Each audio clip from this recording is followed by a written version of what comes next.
जय गुरुजी, शुक्राना गुरुजी, अनंतम अनंतम शुक्राना गुरुजी। गुरुजी महाराज जी के श्री चरणों में कोटि कोटि प्रणाम और गुरुजी की प्यारी सभी संगत को जय गुरुजी। संगत जी, जीवन में कई ऐसे पल आते हैं जब इंसान अपनी समझ, अपनी कोशिशों और अपने बनाए हुए रास्तों के साथ आगे बढ़ता रहता है। लेकिन कुछ समय ऐसे भी आते हैं जब उसे महसूस होता है कि जीवन सिर्फ उसके हाथों से नहीं चल रहा, बल्कि कोई अदृश्य कृपा हर कदम पर उसका मार्गदर्शन कर रही है।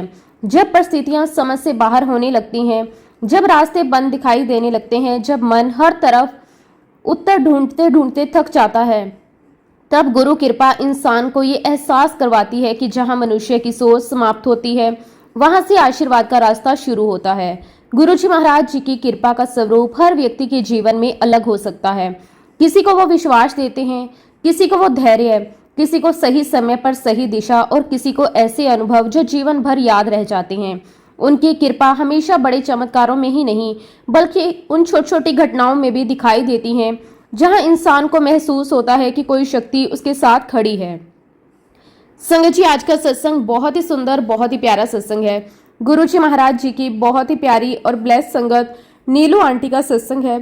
संगत जी, सत्संग को पूरा जरूर सुने, पूरे भक्ति भाव के साथ सुने, क्योंकि हर एक सत्संग में गुरुजी महाराज हमें अपनी भरपूर ब्लेसिंग्स देते हैं। सत्संग शुरू करने से पहले मैं आप सबसे एक छोटी सी रिक्वेस्ट करूंगी कि अगर अभी तक आपने गुरुजी की संगत चैनल को सब्सक्राइब नहीं किया है तो हमारे इस चैनल को सब्सक्राइब जरूर कर लें, क्योंकि इस चैनल पर आपको गुरुजी के बहुत ही प्यारे प्यारे सत्संग सुनने को मिलते रहेंगे। तो चलिए संगत जी, पूरी श्रद्धा भाव के साथ इस सत्संग की शुरुआत करते हैं। जय गुरुजी, शुक्राना गुरुजी, अनंतम अनंतम शुक्राना गुरुजी। संगत जी, सबसे पहले मैं गुरुजी महाराज जी के श्री चरणों में कोटि कोटि प्रणाम करती हूँ और गुरुजी की प्यारी सभी संगत को मेरा प्रेम भरा जय गुरुजी। गुरु ब्रह्मा गुरु विष्णु गुरु देव महेश्वरा गुरु साक्षात पार ब्रह्मा तस्मै श्री गुरु वे नमः। संगत जी, जब भी मैं इस मंत्र को बोलती हूँ तो मेरा मन अपने आप गुरुजी के चरणों में झुक जाता है, क्योंकि मेरे लिए गुरुजी सिर्फ एक नाम नहीं, सिर्फ एक श्रद्धा नहीं, बल्कि वो मेरे जीवन का आधार हैं। मेरे लिए गुरुजी महाराज साक्षात भगवान हैं, महाशिव हैं, परम पिता परमेश्वर हैं। मैं जितना उनके बारे में सोचती हूँ उतना लगता है कि उनके उपकारों का वर्णन करना संभव ही नहीं है। आज मैं गुरुजी महाराज जी का पूरे दिल से शुक्राना करती हूँ। गुरुजी, आपका बहुत बहुत शुक्राना कि आपने मुझे अपने चरणों में बिठाया, मुझे स्वीकार किया, मुझे अपने प्रेम से जोड़ा, मेरे परिवार को अपनी कृपा से ब्लेस किया और सबसे बड़ी बात कि आपने मुझे अपने अनुभवों को साझा करने की सेवा दी। ये सेवा भी आपकी ही देन है। शुक्राना मेरे मालिक, आपका कोटि कोटि शुक्राना। संगत जी, आज जो मैं आपके साथ शेयर करने जा रही हूँ वो सिर्फ घटनाएं नहीं हैं, बल्कि मेरे जीवन की ऐसी यात्रा है जिसने धीरे धीरे मेरे सोचने का तरीका बदल दिया। संगत जी, जब मैं बहुत छोटी थी तभी से हमारे घर में आध्यात्मिक माहौल था। मेरी मम्मी का भगवान पर बहुत विश्वास था। उन्होंने एक गुरु धारण किया हुआ था और बहुत ही श्रद्धा से उनकी सेवा और भक्ति करती थी। बचपन में हमें ज्यादा समझ नहीं होती थी, लेकिन घर में जो माहौल होता है वही बच्चों के मन में भी बस जाता है। हम देखते थे कि मम्मी हर काम से पहले अपने गुरु को याद करती थी। कोई खुशी हो, कोई परेशानी हो, कोई निर्णय लेना हो, पहले प्रार्थना होती थी। धीरे धीरे हम बड़े होते गए और बिना ज्यादा समझे हमने भी उन्हें गुरु के रूप में मानना शुरू कर दिया। समय अपनी गति से आगे बढ़ता रहा, जीवन चलता रहा, घर परिवार जिम्मेदारियां बढ़ती गई, लेकिन शायद ऊपर से कुछ और ही लिखा हुआ था। संगत जी, हमारे घर के सामने एक आंटी रहा करती थी, पुष्कर आंटी। वो गुरुजी की पुरानी संगत थी। उस समय हमें इस बात की गहराई नहीं पता थी उनका गुरुजी से कितना प्रेम और जुड़ाव है, लेकिन अब पीछे मुड़कर देखती हूँ तो लगता है गुरुजी जब किसी को बुलाते हैं तो किसी न किसी को माध्यम बना देते हैं। हमारे लिए वो माध्यम बनी पुष्कर आंटी। साल 2008 की बात है। एक दिन पुष्कर आंटी हमारे घर आई। वो बहुत खुश थी। उन्होंने बड़े प्रेम से कहा, नीलू, हमारे घर पर गुरुजी का सत्संग रखा गया है, तुम्हें आना है। हमारे गुरुजी महाराज आएंगे, तुम बच्चों के साथ जरूर आना। उनकी बात सुनकर मैंने ज्यादा कुछ नहीं पूछा। मुझे उस समय गुरुजी के बारे में ज्यादा जानकारी नहीं थी। ना मुझे ये पता था कि सत्संग कैसे होता है, ना मुझे ये पता था कि वहाँ कैसे बैठते हैं, ना मुझे ये पता था कि किस भाव से वहाँ जाते हैं। बस इतना लगा कि आंटी इतने प्रेम से बुला रही है तो जाना चाहिए। सत्संग वाले दिन मैं अपनी दोनों बेटियों को लेकर तैयार हुई, घर के काम पूरे किए, बच्चियों को संभाला और हम तीनों पुष्कर आंटी के घर चले गए। आज सोचती हूँ तो लगता है शायद वही दिन था जब जीवन की दिशा बदलने वाली थी, लेकिन उस समय मुझे इसका अंदाजा भी नहीं था। मुझे ये भी नहीं पता था कि गुरुजी के सत्संग में समय से पहुंचा जाता है। हम थोड़ा देर से पहुंचे। जब हम वहां पहुंचे तो घर के अंदर बहुत ही सुंदर माहौल था। सब लोग बहुत शांति से बैठे थे, भजन चल रहे थे, वातावरण बहुत अलग था। वो सामान्य घर जैसा नहीं लग रहा था। ऐसा लग रहा था जैसे घर में कोई बहुत ही पवित्र उपस्थिति हो। और तभी मेरी नजर सामने गई। वहां गुरुजी महाराज जी का बहुत ही बड़ा, बहुत ही सुंदर स्वरूप लगा हुआ था। आज भी वो पहला दर्शन मुझे याद है। गुरुजी ने बहुत ही सुंदर चोला पहना हुआ था। उनके स्वरूप में ऐसी शान थी, मुझे लगा जैसे कोई राजा बैठा हो। लेकिन वो शान अहंकार वाली नहीं थी, वो प्रेम वाली थी, वो अपनेपन वाली थी। उनका चेहरा इतना शांत लग रहा था कि मैं कुछ देर तक बस देखती रह गई। मेरे मन में उस समय कोई विशेष भावना नहीं थी। ना मैं उन्हें जानती थी, ना मैं उनसे कुछ मांगने आई थी। लेकिन ना जाने क्यों उनकी तरफ बार बार नजर जा रही थी। फिर भी संगत जी, एक अजीब बात हुई। सब लोग जाकर माथा टेक रहे थे, लेकिन मैं आगे नहीं गई। आज भी मुझे नहीं पता कि क्यों। मैं बस अपने दोनों बच्चों को लेकर पीछे बैठ गई, चुपचाप। शायद गुरुजी ने मुझे वैसे ही स्वीकार किया जैसे मैं थी। मैं पीछे बैठकर सब देखती रही। शब्द चल रहे थे, संगत अपने अनुभव शेयर कर रही थी। सबके चेहरे पर एक अलग ही खुशी थी। मुझे सब नया लग रहा था, लेकिन मन शांत था। धीरे धीरे समय बीतता गया। शब्द पूरे हुए, फिर सत्संग समाप्त हुआ। उसके बाद आरती हुई। सब लोग बहुत प्रेम से जुड़े हुए थे। मैं सब देख रही थी और मन में सोच रही थी, यहाँ ऐसा क्या है जो सब इतने भाव से बैठे हैं। सत्संग के बाद पुष्कर आंटी मेरे पास आई। उन्होंने कहा कि चलो अब लंगर लेते हैं। मैं बच्चे को लेकर उनके साथ चली गई। संगत जी, मैं सच कहूँ, मैंने अपने जीवन में बहुत जगह खाना खाया था, बहुत तरह का भोजन खाया था, लेकिन उस दिन जो लंगर मैंने खाया उसका स्वाद बहुत अलग था। वो सिर्फ स्वाद नहीं था, कुछ और था। मैं समझ नहीं पा रही थी कि क्या। साधारण खाना था, लेकिन मन बार बार कह रहा था कि इसमें कुछ तो खास है, कुछ तो अलग है। मैं धीरे धीरे लंगर खा रही थी। मेरी दोनों बेटियां भी बहुत खुशी से खा रही थी। और तभी अचानक मुझे अपने अंकल का ख्याल आया। मन में आया कि काश वो भी ये प्रसाद खाते, उनके लिए भी मैं थोड़ा ले जाऊं। उस समय मुझे कोई नियम नहीं पता थे। मैंने बहुत ही सरल मन से सोचा कि थोड़ा प्रसाद ले जाना चाहिए। मेरी थाली में गुरुजी का कड़ा प्रसाद रखा हुआ था। मैंने धीरे से एक डिस्पोजल कप लिया और बहुत ही प्यार से थोड़ा प्रसाद उसमें रखा और उसे अपने बैग में रखने लगी। मुझे लगा कोई देख नहीं रहा। मैं मन ही मन खुश थी कि अंकल को भी ये प्रसाद मिलेगा। लेकिन तभी जैसे ही मैं उसे बैग में रखने लगी, पुष्कर आंटी की नजर मुझ पर पड़ गई। उन्होंने मुझे देखा और प्यार से कहा, नीलू, ये क्या कर रही हो? मैं थोड़ा घबरा गई। मैंने बहुत ही शांत लेकिन बहुत ही सरलता से कहा कि आंटी, ये प्रसाद मैं अपने अंकल के लिए ले जा रही हूँ। संगत जी, तब आंटी ने बहुत ही अपनेपन से कहा कि नीलू, नहीं, ये मत रखो। मैंने उनसे कहा, आंटी, मैं ये अपने हस्बैंड के लिए ले जा रही हूँ, उन्हें भी प्रसाद देना है। तब आंटी मुस्कुराई और बोली, नहीं बेटा, ये जो तुम्हारी थाली में आया है ना, ये तुम्हारी ब्लेसिंग है। इसे तुम यहीं बैठकर खत्म करो। तुम्हारे अंकल के लिए मैं अलग से प्रसाद दे दूंगी। संगत जी, उस समय मुझे उनकी बात पूरी तरह समझ नहीं आई। मुझे लगा प्रसाद तो प्रसाद है, इसमें अलग क्या है। लेकिन उनके कहने का तरीका ऐसा था कि मैंने कुछ नहीं कहा। मैंने वही प्रसाद पूरे भाव से वहीं बैठकर खा लिया। आज जब पीछे मुड़कर देखती हूँ तो समझ आता है कि कभी कभी गुरु कृपा हमारे सामने होती है और हमें पता भी नहीं होता। उस समय मैं सिर्फ प्रसाद खा रही थी, लेकिन शायद मेरे हिस्से की कृपा मुझे मिल रही थी। संगत जी, एक बात मैं आपको बताऊं, मैं उस सत्संग में एक बहुत अलग भावना लेकर गई थी। क्योंकि जब पुष्कर आंटी ने मुझे बुलाया था, तब उन्होंने कहा था कि हमारे सत्संग में आना, हमारे गुरुजी आएंगे। अब मेरे मन में क्या चित्र बना। मेरे मन में यही आया कि जैसे किसी संत का आगमन होगा, कोई स्वागत होगा, गुरुजी आएंगे, सब दर्शन करेंगे। मैं उसी भावना से गई थी। लेकिन जब मैं वहां पहुंची तो मैंने देखा वहां सामने बहुत ही सुंदर गद्दी लगी हुई थी। गद्दी पर बहुत सुंदर सजावट थी और उसके ऊपर गुरुजी महाराज जी का बहुत ही बड़ा सा स्वरूप लगा हुआ था। लेकिन वहां कोई बैठा नहीं था। मैं बार बार दरवाजे की तरफ देख रही थी। मन में सोच रही थी, शायद अभी आएंगे, थोड़ी देर में आएंगे, अभी दर्शन देंगे। संगत जी, मैं सच बताऊं, पूरे समय मैं यही सोचती रही कि गुरुजी कब आएंगे। मैं बार बार गेट की तरफ देखती। कोई अंदर आता तो लगता शायद गुरुजी आ गए, फिर कोई और आता तो लगता शायद अब आएंगे। मुझे बिल्कुल भी ये नहीं पता था कि गुरुजी महाराज चोला छोड़ चुके हैं। मेरे लिए सब नया था। मैं अपने मन में वही उम्मीद लेकर बैठी थी कि अब गुरुजी आएंगे और हम उन्हें देखेंगे। सत्संग चलता रहा, भजन चलते रहे, लोग श्रद्धा से बैठे रहे, लेकिन मेरा ध्यान कभी कभी फिर दरवाजे की तरफ चला जाता। फिर लंगर हुआ। लंगर के बाद पुष्कर आंटी मेरे पास आई। उन्होंने बहुत ही प्यार से कहा, चल, मैं तुझे गुरुजी का आशीर्वाद दिलवाती हूँ, जा मत्था टेक। मैंने तुरंत बहुत ही मासूमियत से कहा, आंटी, लेकिन वहां तो कोई बैठा ही नहीं है और अभी तक गुरुजी आए भी नहीं। संगत जी, मेरी बात सुनकर आंटी कुछ पल मुझे देखती रही। फिर उन्होंने बहुत ही प्यार से समझाया। उन्होंने कहा, नीलू, गुरुजी महाराज जी ने चोला छोड़ दिया है। अब उनके स्वरूप में, उनके आशीर्वाद में, उनकी कृपा में ही उनके दर्शन होते हैं। और फिर उन्होंने एक बात कही जो आज भी मेरे दिल में लिखी हुई है। उन्होंने कहा कि तुम्हारा यह आना तुम्हारी मर्जी नहीं है, ये सब गुरुजी महाराज जी की इच्छा से हो रहा है, वरना गुरुजी की मर्जी के बिना कोई उनके दरबार तक नहीं पहुंच सकता। संगत जी, पता नहीं क्यों उनकी ये बात सीधे मेरे दिल में उतर गई। मैं कुछ देर शांत हो गई। मैं सोचने लगी, क्या सच में ऐसा होता है? क्या सच में कोई बुलाता है? क्या सच में यहाँ आना कोई संयोग नहीं होता? मैं उन्हीं विचारों में थी।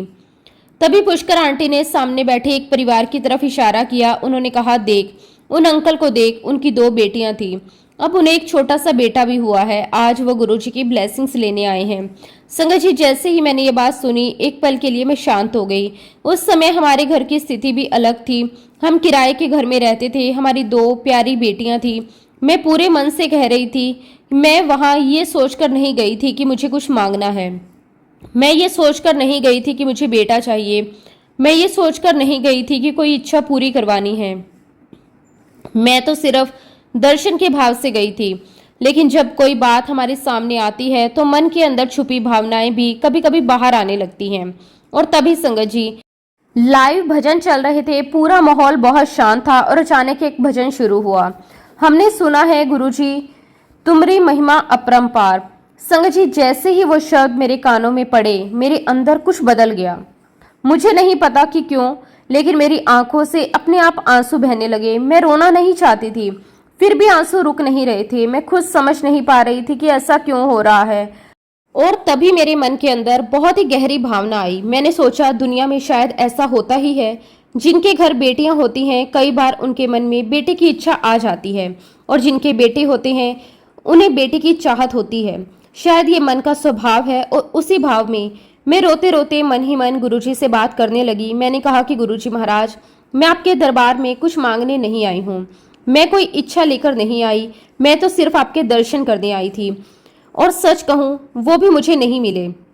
लेकिन गुरुजी, अगर मेरी बेटियों की किस्मत में भाई लिखा है, अगर वो आपकी इच्छा में है, अगर वो हमारे लिए अच्छा है तो जरूर देना। अगर नहीं लिखा तो मुझे ऐसी शक्ति देना कि मैं हमेशा खुश रहूं। संगत जी, मैं आंखें बंद करके रो रही थी। आंसू लगातार बह रहे थे। तभी अचानक मुझे एहसास हुआ कि कोई मेरे पास आकर खड़ा हुआ है। मैंने धीरे से आंख खोली। एक आंटी मेरे पास खड़ी थी। वो बहुत ही लंबी थी, चेहरे पर बहुत शांति थी। उन्होंने कुछ नहीं पूछा, कुछ नहीं कहा, बस बहुत ही प्यार से मेरे सर पर हाथ रखा। उस स्पर्श में इतना अपनापन था कि मैं शांत हो गई। फिर उन्होंने मेरे हाथ को पकड़ा, मेरी हथेली खोली, उसमें कुछ रखा और धीरे से मेरी मुट्ठी बंद कर दी। और संगत जी, उस समय मैंने देखा भी नहीं कि उन्होंने क्या दिया, लेकिन ना जाने क्यों मैंने अपनी मुट्ठी इतनी कसकर बंद कर ली कि जैसे मुझे दुनिया की सबसे कीमती चीज मिल गई हो। और उन्होंने सिर्फ इतना कहा, अपनी बेटियों को पहना दे। और वहीं संगत जी, आगे पुष्कर आंटी बैठी हुई थी। मैंने धीरे से पुष्कर आंटी को आवाज दी और कहा कि आंटी देखो ना, कोई आंटी मेरे हाथ में कुछ देकर गई है। मैंने अपनी बंद मुट्ठी उनकी तरफ बढ़ाई। पुष्कर आंटी ने बहुत ही प्यार से मेरी मुट्ठी खोली, और जैसे ही मुट्ठी खुली, हम दोनों कुछ पल के लिए वहीं रुक गए। संगत जी, मेरी हथेली में गुरुजी महाराज जी के 2 लॉकेट स्वरूप रखे हुए थे। मैं कुछ समझ नहीं पाई। मैंने उन लॉकेट को देखा, फिर पुष्कर आंटी की तरफ देखा, और उन्होंने तुरंत बहुत ही भावुक होकर कहा, वाह नीलू, तुम तो बहुत ब्लेस्ड हो। गुरुजी ने तुम्हें अपनी ब्लेसिंग्स दे दी है। संगत जी, उस समय मुझे ये बात समझ ही नहीं आई। मैंने बिल्कुल मासूमियत से पूछा, आंटी कौन सी ब्लेसिंग? ये तो सिर्फ 2 लॉकेट है ना। आंटी मुस्कुराई। फिर उन्होंने धीरे धीरे मुझे समझाना शुरू किया। उन्होंने कहा कि नीलू, तुम शायद अभी समझ नहीं रही, लेकिन ये बहुत बड़ी बात है। गुरुजी महाराज जी के समय में भी हर किसी को स्वरूप नहीं मिलते थे। गुरुजी जिससे देना चाहते थे उसी को मिलता था। बहुत लोग आते थे, बहुत लोग बैठते थे, लेकिन स्वरूप मिलना अपने आप में कृपा माना जाता था। और तुम तो आज पहली बार आई हो, और पहली बार में ही तुम्हें 2 लॉकेट स्वरूप मिले हैं। You are very blessed. संगत जी, मैं उनकी बात सुन रही थी, लेकिन सच कहूँ, मैं तब भी पूरी तरह नहीं समझ पाई। मेरे लिए वो बस 2 छोटे से लॉकेट थे। मैं उस भावना तक नहीं पहुंची थी जहां लोग उन्हें कृपा के रूप में देख रहे थे। लेकिन फिर भी मैंने उन्हें बहुत ही संभाल कर अपने पास रख लिया। थोड़ी देर बाद सत्संग समाप्त हुआ। मैंने गुरुजी का कड़ा प्रसाद लिया, दोनों लॉकेट अपने पास रखे और घर वापस आ गई। घर पहुंचकर सबसे पहले मैंने अपने अंकल को वो कड़ा प्रसाद दिया। बहुत ही प्रेम से उन्हें बताया कि मैं एक सत्संग में गई थी, ये वहां का प्रसाद है। उन्होंने भी श्रद्धा से प्रसाद लिया। लेकिन संगत जी, अब मेरे मन के अंदर एक अलग तरह का भाव चल रहा था, क्योंकि बचपन से हमारे घर में एक गुरु पर श्रद्धा थी और मेरे मन में यही विचार आया, मैं किसी और गुरु को क्यों मानूं? मैं तो पहले से अपने गुरु को मानती हूँ, फिर मुझे किसी और के सामने क्यों झुकना चाहिए? संगत जी, उस समय मेरे मन में कोई विरोध नहीं था, बस समझ नहीं थी। मैंने सोचा मैं सम्मान करती हूँ, लेकिन मेरे गुरु तो अलग हैं। यही सोचकर मैंने गुरुजी महाराज जी के दोनों लोकेट स्वरूप उठाए और उन्हें सीधा रखने की बजाय उल्टा रख दिया। मैंने उन्हें वहीं संभाल कर रख दिया, लेकिन मन से स्वीकार नहीं किया। आज सोचती हूँ तो लगता है गुरु कृपा कितनी सुंदर होती है। इंसान चाहे समझे या ना समझे, कृपा अपना रास्ता बना लेती है। संगत जी, कुछ दिन निकले गए, जीवन वैसे ही चलता रहा, लेकिन जिनके दरबार में एक बार इंसान पहुंच जाए, शायद वहां से कहानी शुरू हो जाती है। कुछ दिनों बाद वही आंटी जो उस सत्संग में आई थी, वो फिर कहीं मिली। एक दिन रास्ते में पुष्कर आंटी और वो आंटी साथ चल रहे थे। हम लोग सामान्य बातें कर रहे थे, हंसते हुए बातें हो रही थी, और तभी अचानक उस आंटी ने पुष्कर आंटी से कहा, देखो आंटी, गुरुजी चोले में नहीं है, फिर भी सबको कितना ब्लेस करते हैं। संगत जी, उनकी ये बात साधारण थी, लेकिन पता नहीं क्यों ये बात सीधे मेरे दिल में उतर गई। वो शब्द मेरे मन में घूमने लगे। मैं पूरे रास्ते वही सोचती रही, गुरुजी चोले में नहीं है, फिर भी ब्लेस करते हैं, फिर भी लोगों तक पहुंचते हैं, फिर भी लोगों को बुलाते हैं, फिर भी लोग उनसे जुड़े हुए हैं। पता नहीं क्यों मैं अंदर से बहुत शांत हो गई। उस दिन घर पहुंचने के बाद मेरे अंदर कुछ बदल गया। मैं अपने कमरे में गई और अचानक मेरी आंखों से आंसू निकलने लगे, बिना किसी वजह के। मैं बहुत रोई, बहुत रोई। मैं खुद नहीं समझ पा रही थी क्यों। फिर अचानक मुझे गुरुजी के वो दोनों लोकेट याद आए। मैंने उन्हें उठाया, हाथ में लिया, और पहली बार मैंने उन्हें श्रद्धा से देखा और मैं उन्हें देखती रही। फिर मैंने उन्हें अपने माथे से लगाया, माथा टेका और रोते हुए कहा, गुरुजी महाराज, मुझे माफ कर देना, मैं आपको समझ नहीं पाई, मैंने आपको पहचाना नहीं, मैंने आपके स्वरूप को सम्मान तो दिया लेकिन स्वीकार नहीं किया। गुरुजी, आप तो कितने सुंदर हो, कितने शांत हो, इतने सुंदर होकर भी इस दुनिया को छोड़कर चले गए। संगत जी, मैं बहुत देर तक रोती रही, लेकिन उस दिन के बाद मन थोड़ा बदल गया। कुछ दिनों तक मैं वैसे ही रही और फिर कुछ ही समय बाद गुरुजी महाराज जी ने मुझे अपना ड्रीम दर्शन दिया। संगत जी, वह सपना आज भी मुझे शब्द शब्द याद है। मैंने सपने में देखा, मेरे सामने बहुत बड़ा, बहुत सुंदर एक गोल्डन रंग का सांप था, लेकिन वो डरावना नहीं था। उसे देखकर मन में डर नहीं आ रहा था, बहुत शांति थी। उसके चारों तरफ जैसी दिव्यता थी। उस सांप के पीछे से एक बहुत ही तेज रोशनी निकल रही थी, इतनी तेज लेकिन आंखों को चुभने वाली नहीं, बहुत ही शांत, बहुत ही डिवाइन। और फिर उसी रोशनी के पीछे से एक आवाज आने लगी, मैं एक डिवाइन लाइट हूँ, मैं डिवाइन लाइट से आया हूँ, मैं अपनी संगतों के कल्याण के लिए इस धरती पर आया हूँ। संगत जी, वो सपना कोई सामान्य सपना नहीं लग रहा था। ऐसा लग रहा था जैसे मैं सो नहीं रही थी, बल्कि किसी अनुभव के बीच खड़ी हूँ। वो रोशनी, वो आवाज, वो शांति, सब कुछ इतना अलग था कि मेरी नींद खुलने के बाद भी मैं कुछ देर तक वहीं बैठी रही। मैं सोचती रही, ये क्या था, ये मैंने क्या देखा। उस समय मुझे इतना ही महसूस हुआ कि शायद मुझे कोई उत्तर मिला है। मेरे मन में जो प्रश्न थे, जो उलझने थी, जो दूरी थी, उसमें जैसे धीरे धीरे बदलाव आने लगा। उस दिन के बाद गुरुजी के प्रति मेरे मन में एक अलग भाव आने लगा। मैं पहले की तरह उन्हें सिर्फ किसी और के गुरु के रूप में नहीं देख रही थी। अब मुझे लगने लगा कि यहाँ कुछ ऐसा है जिसे समझने की जरूरत नहीं, महसूस करने की जरूरत है। फिर संगत जी, समय बीतता गया, जीवन अपनी गति से चलता रहा। घर, बच्चे, जिम्मेदारियां, रोजमर्रा का जीवन सब पहले जैसा था, लेकिन अंदर कुछ बदल चुका था। फिर आया साल 2009 का। एक दिन पुष्कर आंटी का बेटा हमारे घर आया। वो बहुत ही प्यार से बोला, आंटी, इस बार फिर एनुअल सत्संग है, आपको जरूर आना है। संगत जी, मैं कुछ पल के लिए मुस्कुराई। मुझे याद आया कि पिछले साल भी ऐसे ही बुलावा आया था और मैं गई थी। उस समय मुझे कुछ समझ नहीं आया, लेकिन इस बार अंदर से एक अपनापन था।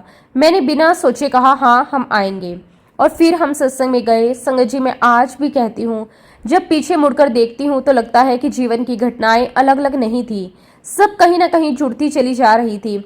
मैं 2008 में पहली बार गई थी और अब 2009 में दोबारा गई। संगत जी, देखिए गुरुजी महाराज जी की मेहर कैसे बरसती है। उस समय हम किराए के मकान में रहते थे। अपने घर का सपना था, लेकिन परिस्थितियां बहुत आसान नहीं थी। हम भी बाकी लोगों की तरह सोचते थे कि कभी होगा, कैसे होगा पता नहीं। लेकिन धीरे धीरे परिस्थितियां बदलने लगी, रास्ते खुलने लगे और फिर गुरुजी महाराज जी की कृपा से हमें हमारा खुद का घर मिल गया। संगत जी, उस दिन जब हम पहली बार अपने घर में गए, वो एहसास शब्दों में नहीं बताया जा सकता। अपने घर की चाबी हाथ में लेना, दरवाजा खोलना, अंदर कदम रखना, वो एक अलग ही भावना होती है। मैं बार बार घर के अंदर देख रही थी, मन में यही आ रहा था, शुक्राना शुक्राना शुक्राना गुरुजी, आपका कोटि कोटि शुक्राना। जो हमने सोचा भी नहीं था वो आपने दे दिया। संगत जी, एक और सुंदर बात हुई। उस नए घर में जाने के थोड़े समय बाद ही मैंने कंसीव कर लिया। उस समय मेरे मन में कोई विशेष योजना नहीं थी, बस सब कुछ जैसे अपने समय से होता चला गया और मैं मन ही मन गुरुजी का शुक्राना करती रही। उस समय तक मेरा सत्संग से जुड़ाव और बढ़ चुका था। मुझे गुरुजी के सत्संग में बैठना अच्छा लगता था, मुझे वहाँ का वातावरण अच्छा लगता था। मुझे सबसे ज़्यादा अच्छा लगता था शब्द गुरबानी सुनना। वहाँ के जो भजन चलते थे वो मन को बहुत शांत करते थे। ऐसा लगता था जैसे अंदर की भागदौड़ दूर हो गई हो, मन एकदम रुक गया हो। और गुरुजी का लंगर प्रसाद, संगत जी मैं क्या ही बताऊं, वो सिर्फ भोजन नहीं लगता था। उसे खाने के बाद मन को एक अलग शांति मिलती थी। घर लौटने के बाद भी मन हल्का रहता था। धीरे धीरे ऐसा होने लगा कि मैं सत्संग का इंतजार करने लगी। कहाँ कब सत्संग है, कब जाना है, किसके घर है, ये बातें सुनकर खुशी होती थी। और ख़ास तौर पर एनुअल सत्संग, उसे तो मैं बिल्कुल भी मिस नहीं करना चाहती थी। अगर कोई काम होता तो भी मैं पहले से व्यवस्था कर लेती थी, क्योंकि अब मुझे लगने लगा था कि वहां जाकर मन को कुछ तो अलग मिलता है। इसी तरह समय चलता रहा। जैसे कि मैंने आपको बताया, 2009 में मैंने कंसीव किया। शुरुआत में सब ठीक था, घर में भी खुशी थी, लेकिन लगभग 2.5 महीने के बाद मेरी तबीयत अचानक बहुत खराब होने लगी। पहले लगा सामान्य कमजोरी होगी, फिर लगा थोड़ा आराम कर लूंगी तो ठीक हो जाएगा, लेकिन धीरे धीरे हालत बिगड़ने लगी। इतनी ज़्यादा कमजोरी, इतनी परेशानी, इतनी तकलीफ कि मैं शारीरिक और मानसिक दोनों तरह से थकने लगी थी। कभी कभी इंसान परिस्थिति में इतना घिर जाता है कि वो उस समय बस दर्द देखता है। मैं भी उसी स्थिति में थी। मुझे लगने लगा कि क्या मैं ये संभाल पाऊंगी, क्या सब ठीक रहेगा, क्या मैं इस स्थिति से बाहर आ पाऊंगी। संगत जी, धीरे धीरे मन इतना परेशान हो गया कि मैंने एक फैसला मन में बना लिया। मैंने सोचना शुरू कर दिया कि शायद मुझे ये प्रेगनेंसी अबॉर्ट करवा लेनी चाहिए। उस समय मुझे यही लग रहा था शायद यही सही होगा। मैं बहुत परेशान थी। लेकिन संगत जी, जहाँ इंसान एक सोच रहा होता है, कई बार वहां ऊपर से कुछ और तय होता है। उसी समय दूसरी तरफ पुष्कर आंटी को गुरुजी महाराज जी ने ड्रीम दर्शन दिया। मुझे उस समय इसकी कोई जानकारी नहीं थी, मैं अपनी परेशानी में थी। और फिर वो दिन आया जिस दिन मैंने तय कर लिया था कि मैं जाकर अबॉर्ट के बारे में बात करूंगी। मैं अपने मन में बहुत भारी भाव लेकर गई थी और तभी अचानक मेरा फ़ोन बजा। फ़ोन पुष्कर आंटी का था। मैंने फ़ोन उठाया। उन्होंने बिना किसी भूमिका के सीधे मुझसे कहा, बेटा आपके घर में कोई खुशखबरी आने वाली है। संगत जी, उनकी बात सुनकर मैं एकदम शांत हो गई। मैंने तुरंत कहा, नहीं आंटी, ऐसी तो कोई बात नहीं है। और सच कहूँ, मैंने ऐसा सिर्फ छुपाने के लिए नहीं कहा था। उस समय हमारे घर में बड़े बुजुर्गों की यही मान्यता थी कि जब तक प्रेगनेंसी के 3 महीने पूरे ना हो जाएं, तब तक किसी को नहीं बताना चाहिए। हम उसी सोच के साथ बड़े हुए थे। हालांकि संगत जी, आज तो गुरुजी ने इन सभी वहमों से दूर कर दिया है, लेकिन उस समय मेरे मन में यही बात थी। मैंने फिर कहा, नहीं आंटी, ऐसी कोई बात नहीं। लेकिन आंटी तुरंत बोली, तुम मुझसे झूठ बोल रही हो। संगत जी, पुष्कर आंटी की बात सुनकर मैं कुछ पल के लिए बिल्कुल शांत हो गई। मुझे समझ नहीं आ रहा था कि वो इतनी निश्चिंत होकर कैसे कह रही हैं। फिर उन्होंने बहुत ही प्यार से कहा, मुझसे कुछ छुपाओ मत बेटा। उनकी आवाज में इतना अपनापन था, लेकिन साथ ही पूरा विश्वास भी था। ऐसा नहीं लग रहा था कि वो अनुमान लगा रही है, ऐसा लग रहा था जैसे उन्हें सच में कुछ पता हो। मैंने फिर बात बदलने की कोशिश की, लेकिन आंटी फिर बोली, देखो मुझे एक खबर किसी पक्के बंदे ने दी है। संगत जी, जैसे ही मैंने ये शब्द सुने, पक्का बंदा, मैं सोच में पड़ गई। मेरे मन में आने लगा, ऐसा कौन हो सकता है, किसने इन्हें बताया। घर में तो हमने किसी को नहीं बताया, फिर इन्हें कैसे पता चला। मैंने उनसे कहा, आंटी पहले मुझे उस पक्के बंदे का नाम बताओ, फिर मैं आपको कुछ बताऊंगी। आंटी मुस्कुराई। उन्होंने बिना रुके कहा, वो गुरुजी हैं। कल रात गुरुजी मेरे सपने में आए थे। उन्होंने मुझसे कहा, नीलू आंटी के घर खुशखबरी आने वाली है। संगत जी, उनकी ये बात सुनकर मैं कुछ देर तक बिल्कुल चुप हो गई। मेरे मन में बहुत सारे विचार आने लगे। मैं सोचने लगी, ये कैसे हो सकता है, मैंने तो किसी को नहीं बताया, फिर इन्हें कैसे पता। उसी समय मेरा मन भर आया। मैंने पहली बार किसी से ये बात कही। मैंने धीरे से आंटी से कहा, आंटी आज मैं अबॉर्ट करवाने जाने वाली थी। संगत जी, ये कहते समय मेरी आंखें भर गई, क्योंकि मैं अंदर से बहुत परेशान थी। मुझे लग रहा था कि मैं सही कर रही हूँ या गलत, मुझे खुद नहीं पता था। लेकिन उस समय मैं शारीरिक और मानसिक दोनों रूप से बहुत थक चुकी थी। आंटी ने मेरी पूरी बात सुनी। उन्होंने मुझे डांटा नहीं, उन्होंने मुझे गलत नहीं कहा, उन्होंने मुझे बहुत समझाया। उन्होंने कहा पहले डॉक्टर से मिलो, जल्दबाजी मत करो, सब कुछ ठीक हो जाएगा। और सबसे ज्यादा उन्होंने मुझे यही कहा, डर मत, गुरुजी पर छोड़ दे। संगत जी, उनकी बातों से मेरे अंदर थोड़ा विश्वास आया। फिर मैंने फैसला बदला और मैं डॉक्टर के पास गई। रास्ते भर मेरे मन में डर था, क्या होगा, सब ठीक होगा या नहीं होगा, डॉक्टर क्या कहेगी, क्या सच में कोई परेशानी है। मैं बहुत घबराई हुई थी। फिर डॉक्टर ने मेरा अल्ट्रासाउंड किया, रिपोर्ट देखी, फिर मेरी तरफ देखकर बहुत सामान्य तरीके से बोली, आपका बेबी बिल्कुल स्वस्थ है। मैंने तुरंत पूछा, लेकिन मेरी तबीयत, डॉक्टर बोली, अंदर जो क्लोट्स बने थे वो ऑटोमेटिक रिमूव हो रहे हैं, आपको डरने की जरूरत नहीं है, बस दवाई लेते रहिए, सब ठीक है, आपको कुछ भी नहीं होगा। संगत जी, उस समय ऐसा लगा जैसे किसी ने मेरे दिल का बहुत बड़ा बोझ उतार दिया। मैंने वहीं बैठकर मन ही मन शुक्राना किया और उस दिन पहली बार मुझे लगा शायद जो हो रहा है उसके पीछे कोई और भी व्यवस्था है। उसके बाद धीरे धीरे मेरी तबीयत ठीक होने लगी। और एक बात मैंने नोटिस की, पुष्कर आंटी को शुरू से बहुत विश्वास था।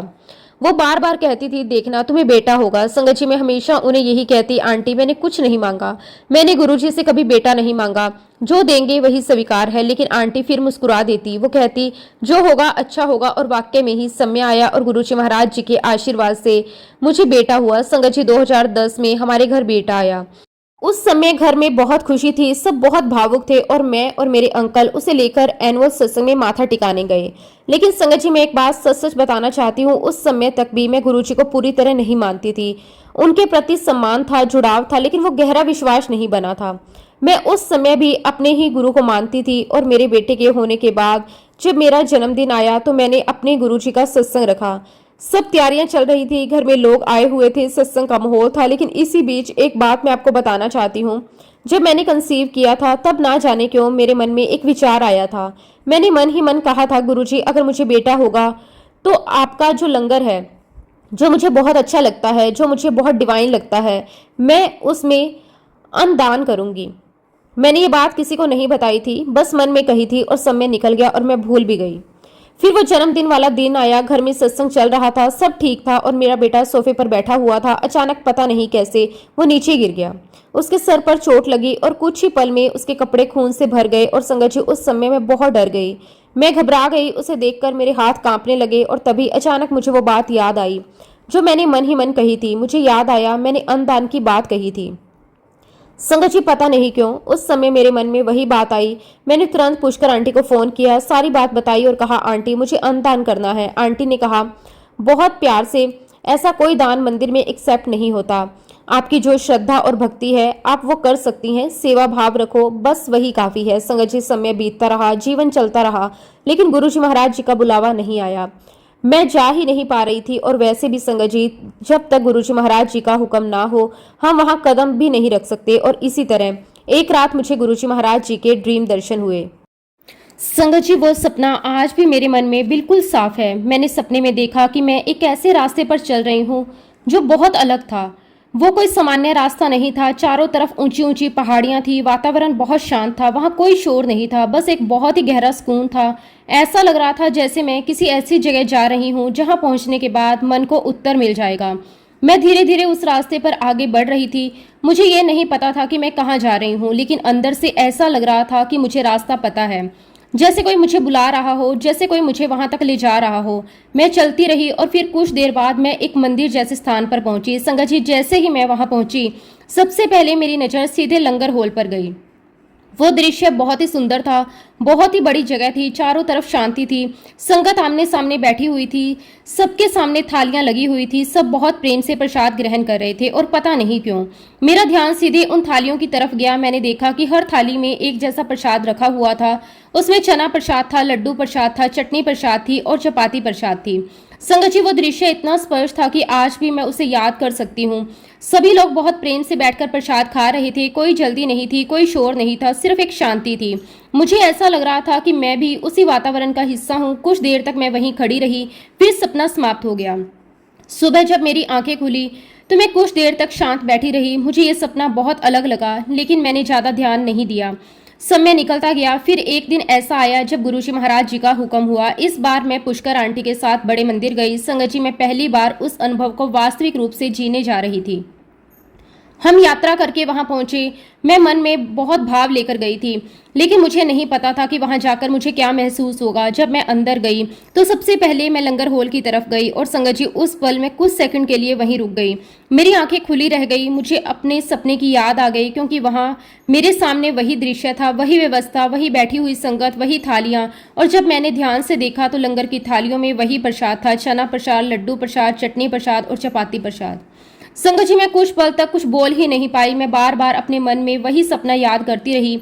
मैं सोच रही थी, ये वही है जो मैंने पहले देखा था, ये वही दृश्य है जो मुझे पहले दिखाया गया था। उस समय मेरे मन में एक ही भाव आया, गुरुजी महाराज जी ने मेरे आने का दिन पहले से तय कर रखा था। मैं यहाँ अपने हिसाब से नहीं आई, मुझे बुलाया गया, मुझे पहले दिखाया गया और फिर यहाँ लाया गया। संगत जी, उस पल मेरा मन बहुत भावुक हो गया। फिर हम बड़े मंदिर गए और मैं आपको सच बताऊं, जैसे ही मैं वहां पहुंची मेरे अंदर कुछ बदलने लगा। मुझे बहुत शांति महसूस होने लगी, ऐसी शांति जो शब्दों में नहीं बताई जा सकती। ऐसा लग रहा था जैसे मैं बहुत समय से कोई बोझ लेकर चल रही थी और वो बोझ धीरे धीरे उतर रहा था। ऐसा लग रहा था जैसे मन में जो प्रश्न थे उनका उत्तर मिल रहा है। ऐसा लग रहा था जैसे मैं कहीं पहुंच गई हूँ। संगत जी, मेरी आंखों से लगातार आंसू निकल रहे थे। मैं रो नहीं रही थी, लेकिन आंसू रुक भी नहीं रहे थे। मुझे समझ ही नहीं आ रहा था कि ऐसा क्यों हो रहा है, लेकिन मन बहुत हल्का हो रहा था। मैं बस चुपचाप बैठी रही, बार बार गुरुजी को देखती रही और मन ही मन धन्यवाद करती रही। उसी समय धीरे धीरे मुझे एक और बात समझ आने लगी। मैं पहले सोचती थी कौन पुरानी संगत है, कौन नई संगत है, किसका ज्यादा जुड़ाव है, किसे ज्यादा कृपा मिलती होगी। लेकिन वहां बैठकर मुझे महसूस हुआ गुरुजी के दरबार में कोई नई संगत नहीं होती, कोई पुरानी संगत नहीं होती। वहां सिर्फ भाव होता है, वहां सिर्फ प्रेम होता है, वहां सिर्फ जुड़ाव होता है। गुरुजी की महिमा, गुरुजी का आशीर्वाद, गुरुजी का प्रेम हर संगत पर बराबर बरसता है। किसी को कम नहीं, किसी को ज्यादा नहीं। जो जिस भाव से आता है उसी भाव से मिलता है। और संगत जी, धीरे धीरे मुझे एहसास होने लगा कि गुरुजी महाराज जी ने मुझे अपने चरणों से जोड़ लिया। उन्होंने मुझे समझाया नहीं, महसूस करवाया। उन्होंने मुझे बुलाया नहीं, खींच लिया। उन्होंने मुझे बदला नहीं, अपने प्रेम से जोड़ लिया। आज जब मैं पीछे मुड़कर देखती हूँ तो लगता है जीवन में बहुत कुछ मिला, लेकिन सबसे बड़ी कृपा क्या मिली? गुरु मिल गए। मैं गुरुजी महाराज जी का बहुत बहुत शुक्राना करती हूँ। किसी को आपके दरबार से हेल्प चाहिए, किसी को पैसा, किसी को घर, किसी को जॉब, लेकिन मुझे गुरु चाहिए था और वो मुझे मिल गया। शुक्राना शुक्राना शुक्राना मेरे मालिक, आपका कोटि कोटि शुक्राना कि आपने मुझे अपनी चरण शरण में रखा। संगत जी, फिर धीरे धीरे समय बीतता गया और मैं महसूस करने लगी कि गुरुजी महाराज जी की कृपा सिर्फ मेरे जीवन तक सीमित नहीं रही, बल्कि उसका असर पूरे परिवार पर दिखाई देने लगा। छोटी छोटी बातें बदलने लगी, घर का वातावरण बदलने लगा, मन का स्वभाव बदलने लगा। पहले जहां हर बात में चिंता रहती थी, अब वहां थोड़ा भरोसा आने लगा। पहले जहां हर निर्णय सिर्फ समझ से लिया जाता था, अब उसमें प्रार्थना भी जुड़ने लगी। संगत जी, मुझे ऐसा लगने लगा कि गुरुजी महाराज बिना कुछ कहे धीरे धीरे हमें अपने पास बुला रहे हैं। और फिर धीरे धीरे गुरुजी महाराज जी ने मुझे सत्संग से और जोड़ना शुरू कर दिया।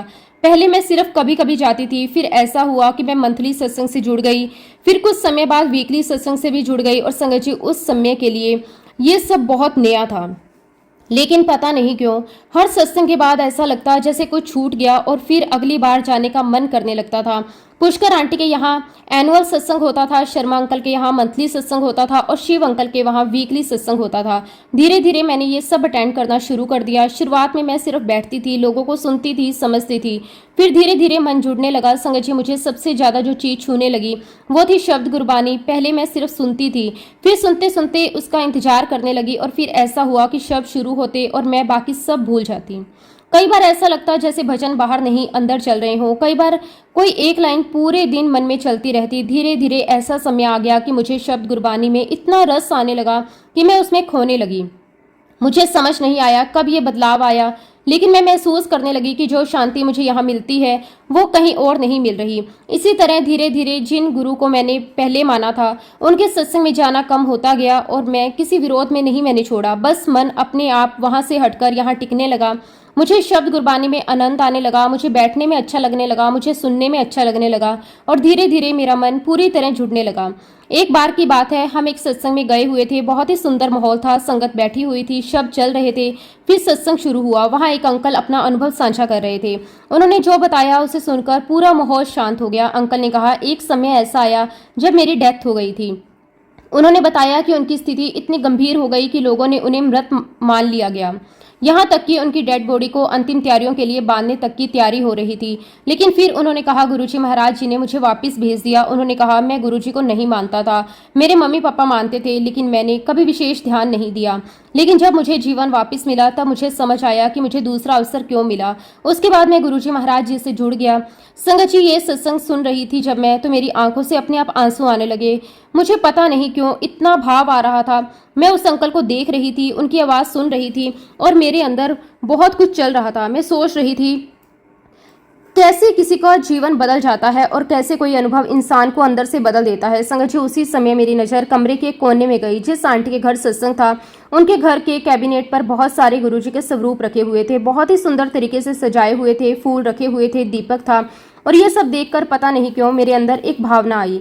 मैं रो रही थी और उसी रोते हुए भाव में मेरे मन ही मन गुरुजी से कहा कि गुरुजी, मुझे भी आपका एक स्वरूप चाहिए, मैं भी आपको अपने घर ले जाना चाहती हूँ, मैं रोज आपको फूल अर्पित करूंगी, आपको फूल पसंद है ना गुरुजी। संगत जी, मैंने किसी से कुछ नहीं कहा, ना आंटी से, ना किसी संगत से, ना किसी को बताया। बस मन ही मन गुरुजी से बात कर रही थी और फिर सत्संग समाप्त हुआ। सब लोग उठने लगे, मैं भी उठ गई और तभी मुझे आज तक नहीं पता कैसे, लेकिन किसी ने मेरे हाथ में गुरुजी का एक स्वरूप रख दिया। इतना अचानक हुआ कि मैं कुछ समझ ही नहीं पाई। मैंने देखा मेरे हाथ में गुरुजी का स्वरूप था। मैं कुछ देर तक उसे देखती रही। मुझे लगा, क्या ये वही है जो मैंने अभी मन में मांगा था? मैंने तो किसी को भी नहीं बताया, फिर ये कैसे हुआ? संगत जी, उस दिन मैं बहुत भावुक हो गई। इसी तरह गुरुजी महाराज जी का स्वरूप मेरे घर आया। घर आते ही मेरे मन में बहुत ही उत्साह था। मैंने तय किया कि अब रोज फूल अर्पित करूंगी। मैंने तो यहाँ तक कि कर लिया कि फूल वाले भैया को मैंने परमानेंट रख ही लिया ताकि रोज फूल वो लेकर आ सके। मुझे लगता था अगर मैंने कहा है तो निभाना भी चाहिए, और रोज सुबह मैं फूल लेकर जाती, बहुत प्रेम से अर्पित करती। शुरुआत में मैंने गुरुजी का स्वरूप अपनी फोटो फ्रेम के साथ रखा, मुझे लगा यही ठीक है। लेकिन फिर कुछ दिन बाद मेरे मन में विचार आया, नहीं, गुरुजी महाराज जी तो साक्षात भगवान हैं, मुझे उन्हें मंदिर में स्थान देना चाहिए। फिर मैंने बहुत ही श्रद्धा से गुरुजी के स्वरूप को मंदिर में स्थापित कर दिया। उस दिन मुझे बहुत खुशी थी। मैं बार बार जाकर देखती, फूल रखती, दीपक जलाती और मन में अच्छा लगता। लेकिन संगत जी, उसी रात कुछ बहुत अलग हुआ। उस रात गुरुजी महाराज मेरे सपने में आए। मैंने सपने में देखा मेरे अंकल की स्कॉर्पियो जा रही है और सामने से एक सफेद रंग की वैन आ रही है। अचानक दोनों की बहुत जोरदार टक्कर होती है, इतनी तेज कि देखकर डर लग जाए। लेकिन अजीब बात यह थी कि उस टक्कर में ना वैन वाले को कुछ हुआ और ना मेरे अंकल को, दोनों सुरक्षित थे। लेकिन उसी दृश्य में मैंने देखा कि गुरुजी गिर गए। संगत जी, उस समय सपना खत्म हो गया। सुबह मेरी आंख खुली और जैसे अक्सर होता है मैं सपना भूल गई, अपने रोज के काम में लग गई, घर के काम किए, रूटीन शुरू हो गया। फिर सुबह सुबह नहाकर मैं गुरुजी को दिया लगाने लगी और फूल अर्पित करने गई, तो क्या देखती हूँ गुरुजी महाराज जी का स्वरूप गिरा हुआ है। संगत जी, तभी मेरे मन में रात वाले सपने का कोई संबंध नहीं जुड़ा। मैंने बस इतना सोचा, शायद सफाई करते समय हिल गया होगा या शायद ठीक से रखा नहीं गया होगा। मैंने बहुत सामान्य तरीके से गुरुजी का स्वरूप उठाया, बहुत प्रेम से साफ किया और फिर उन्हें वापस मंदिर में स्थापित कर दिया। फूल अर्पित किए, दीपक लगाया, माथा टेका और अपने रोज के कामों में लग गई। उस समय मुझे बिल्कुल भी अंदाजा नहीं था जो मैंने रात को देखा था वो सिर्फ सपना नहीं था। पूरा दिन सामान्य तरीके से निकल गया।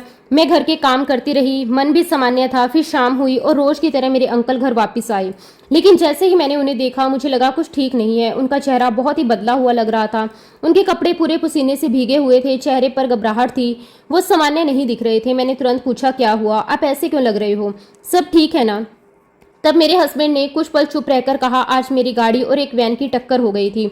संगत जी, जैसे ही उन्होंने ये कहा मेरे अंदर जैसे कुछ रुक गया। उसी पल मुझे रात वाला सपना याद आ गया।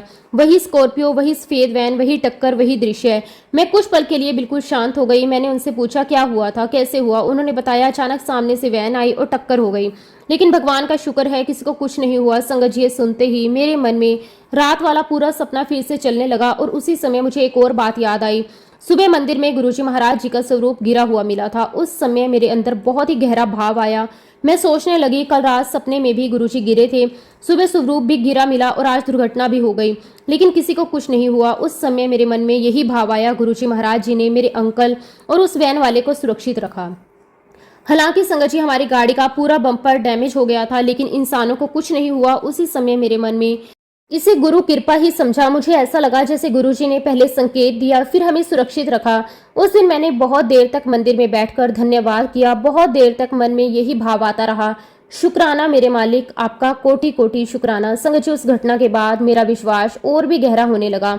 मुझे लगने लगा कि कई बार हम समझ नहीं पाते, लेकिन कृपा अपने तरीके से काम करती रहती है। उसके बाद मैंने मन में सोचा, ये अनुभव मुझे सबके साथ साझा करना चाहिए, लेकिन फिर मन में यही भाव आया, जब तक गुरुजी महाराज जी का हुक्म ना हो, कुछ भी अपने आप नहीं होता।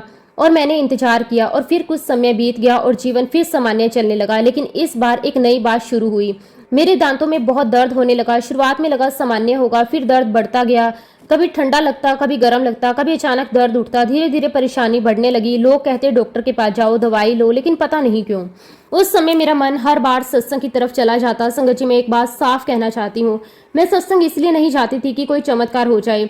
मैं ये सोचकर नहीं जाती थी कि गुरुजी कुछ करके सब ठीक कर देंगे, नहीं, बल्कि मुझे ऐसा महसूस होता था जैसे कोई मुझे बुला रहा हो, जैसे मुझे कोई खींच रहा हो। मुझे शब्द सुनने का मन करता था, मुझे गुरबानी सुनने का मन करता था, मुझे बैठने का मन करता था, मुझे सत्संग सुनने का मन करता था।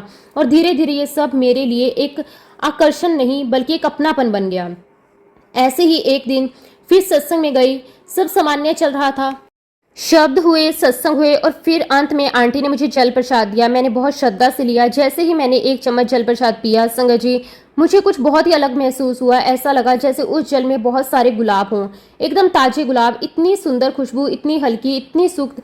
मुझे लगा जैसे मेरा पूरा गला उसी सुगंध से भर गया। मैं बार बार महसूस कर रही थी, ये कैसी खुशबू है। ऐसा लग रहा था जैसे मेरे गले के अंदर तक गुलाब की महक फैल गई। फिर मैंने एक पल सोचा, क्या आंटी ने इसमें कुछ मिलाया है? क्या ये रोज़ वाटर है? मेरे मन में ऐसे आने लगा, मैं पूछूं क्या? फिर लगा नहीं, कुछ नहीं पूछती। मैं चुप रही, कुछ नहीं कहा, बस मन में वो अनुभव लेकर घर आ गई। संगत जी, उस रात मैं सोने चली गई। सब सामान्य था। मेरे हस्बैंड और मेरा बेटा थोड़ी दूरी पर सो रहे थे। सब कुछ शांत था। उसी समय लगभग रात के 2:30 बजे होंगे। मेरा लेफ्ट साइड का दांत बहुत दर्द कर रहा था। मैं आराम से सोई हुई थी। दिन भर की थकान थी, घर का काम खत्म हो चुका था, सब कुछ शांत था। मेरे हस्बैंड और मेरा बेटा मेरे पास ही थे, लेकिन मेरे दांत का दर्द अभी भी बना हुआ था, खास तौर पर मेरे लेफ्ट साइड की जाड़ का। दिन में भी दर्द था, लेकिन रात में थोड़ा ज्यादा महसूस हो रहा था। मैं सोच रही थी शायद सुबह डॉक्टर को दिखाऊंगी। फिर मन में आया, देखती हूँ कल कैसा लगता है। इसी तरह सोचते सोचते मेरी आंख लग गई। फिर रात में अचानक मुझे ऐसा महसूस हुआ जैसे किसी ने बहुत तेजी से मेरे चेहरे पर मुक्का मारा हो। इतना तेज एहसास था कि मैं दर्द के साथ तुरंत उठकर बैठ गई। ये अनुभव ऐसा नहीं था जैसे नींद में कोई सपना चल रहा हो। मुझे सच में लगा जैसे किसी का हाथ आया और सीधे मेरे चेहरे पर लगा। मैं तुरंत उठ गई, मेरी आंखें खुल गई। मैंने इधर उधर देखा, सब शांत था। मेरे हस्बैंड भी सो रहे थे, मेरा बेटा भी सो रहा था। किसी का हाथ मेरे पास नहीं था। मैं कुछ पल तक बैठी रही। मैं सोच रही थी, अभी क्या हुआ, मुझे ऐसा क्यों लगा, इतना स्पष्ट एहसास कैसे हुआ, मैं समझ नहीं पाई। लेकिन दांत में कुछ अलग महसूस हो रहा था, जैसे अंदर कुछ हिल गया हो। मैं धीरे धीरे उठी और वॉशरूम की तरफ चली गई। मन में थोड़ा डर भी था। मैंने जाकर कुल्ला किया और संगत जी, जैसे ही मैंने कुल्ला किया वो दाढ़ अपने आप बाहर आ गई। मैं कुछ पल के लिए वहीं खड़ी रह गई। मैंने दोबारा देखा, फिर देखा, मुझे समझ ही नहीं आया ये कैसे हो गया। सबसे आश्चर्य की बात ये थी, मेरे लिए ना कोई खून निकला, ना कोई पल्स, बस वैसा दर्द जैसा दांत निकलते समय होता है, बस वैसा ही। संगत जी, मैं बहुत देर तक उसे देखती रही। फिर धीरे धीरे मेरे मन में वही जल प्रसाद याद आया, वही गुलाब जैसी खुशबू, वही अनुभव। मेरे मन में भाव आया, गुरुजी महाराज जी ने मुझे राहत दी। मैं ये सब उस समय अपने अनुभव के रूप में महसूस कर रही थी। मैं बहुत भावुक हो गई। मैं मंदिर में गई, गुरुजी को माथा टेका और बहुत देर तक बैठी रही। बस मन ही मन गुरुजी महाराज जी का शुक्राना करती रही। उसके बाद कुछ दिन निकल गए। फिर मैं एक आंटी के घर पर सत्संग में गई। लेकिन संगत जी, उस समय भी मैंने अपना अनुभव किसी से शेयर नहीं किया। मैंने सोचा रहने दो, सबको बताना जरूरी नहीं। मैं चुपचाप बैठी रही। फिर वहाँ शब्द चले, सत्संग हुआ। तभी वहाँ एक आंटी अपना अनुभव साझा करने लगी। उन्होंने कहा, एक बार मैं गुरुजी महाराज जी के सत्संग में गई, वहाँ मुझे जल प्रसाद मिला। जब मैंने उसे पिया, उससे मुझे केवड़े की खुशबू महसूस हुई। उन्होंने आगे कहा कि उस जल प्रसाद के बाद मेरी स्टोन की समस्या ठीक हो गई। संगत जी, जैसे ही मैंने उनकी बात सुनी, मैं कुछ पल के लिए बिल्कुल शांत हो गई, क्योंकि मेरे मन में तुरंत अपना अनुभव आ गया। मैंने किसी को कुछ नहीं बताया था, लेकिन मुझे ऐसा महसूस हुआ जैसे मुझे उत्तर मिल गया, जैसे किसी ने कह दिया, जो तूने अनुभव किया उसे हल्के में मत ले। उस समय मेरे मन में बहुत गहरा भाव आया। मैंने मन ही मन कहा, गुरुजी, तो जो कुछ मेरे साथ हुआ वो मेरे लिए भी एक कृपा का अनुभव था। और उसी समय मेरे अंदर से यही उत्तर आया, जो कुछ हो रहा है वो सिर्फ संयोग नहीं लगता। उस दिन के बाद मैं बहुत देर तक सोचती रही और मुझे धीरे धीरे महसूस होने लगा कि जीवन में जो छोटे छोटे अनुभव हो रहे हैं वे मुझे अंदर से बदल रहे हैं, वो मुझे जोड़ रहे हैं, वे मुझे रुककर देखने की आदत दे रहे हैं। और उसके बाद गुरुजी महाराज जी के प्रति मेरा जुड़ाव और गहरा होने लगा। अब मैं सिर्फ सत्संग में जाती नहीं थी, मैं उसे महसूस करने लगी थी। अब सिर्फ सुनती नहीं थी, उसमें बैठना अच्छा लगता था। अब सिर्फ शब्द नहीं, उनके पीछे का भाव छूने लगा था। संगत जी, सच कहूं, मेरे पास शब्द नहीं है। गुरुजी महाराज जी के मेरे जीवन में कितने सत्संग हैं, कोई छोटे कोई बड़े, कोई ऐसे जिन्हें मैं समझ पाई और कोई ऐसे जिन्हें मैं सिर्फ महसूस कर पाई। लेकिन हर अनुभव ने मुझे थोड़ा और बदल दिया और इसी तरह जीवन चलता रहा। संगत जी, गुरुजी महाराज जब से मेरे जीवन में आए हैं तब से मेरी पूरी लाइफ बदल गई है। मैं गुरुजी महाराज जी का जितना भी शुक्राना करूं उतना कम है। और इसी के साथ संगत जी, अब मैं अपने शब्दों को, अपनी वाणी को यहीं पे विराम देना चाहूंगी। जब भी गुरुजी महाराज मुझे आज्ञा देंगे, मैं अपना अगला सत्संग भी आप सबके साथ जरूर शेयर करूंगी। जय गुरुजी, शुक्राना गुरुजी, अनंतम अनंतम शुक्राना गुरुजी।